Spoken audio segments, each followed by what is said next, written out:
কথায় আছে না, উঠলো যাইতো কটক বাই, তেমনই আমাদের দুজনকে খাওয়া দাওয়ার কোনো বিষয় কে আটকায়। তেমনই কিন্তু আমরা আজকে স্টেশনের পাশ দিয়ে আসছিলাম, হঠাৎই মিয়ামোড়ের দিকে চোখ খোলা, আর হঠাৎ তখনই আমাদের মনে হলো যে ছোটো ছোটো যে মিনি বার্গার চিকেন পাফগুলো আছে মিয়ামোড়ে মাত্র 14 টাকায়, সেগুলো ট্রাই করলে কেমন হয়। আর সেগুলো এতটাই ছোট, এতটাই কিউট, মুখের মধ্যে একবারে ঢুকে যাবে। প্রথমেই ট্রাই করলাম চিকেন পাফটা।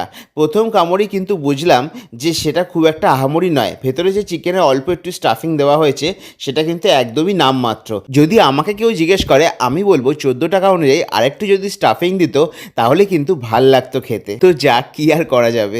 এইবার চলো বার্গারটার পালা। বার্গারটা তো বাইরে থেকে দেখে যতটা কিউট লাগছে ততটাই কিন্তু মনে হচ্ছে খেতেও ভালো হবে।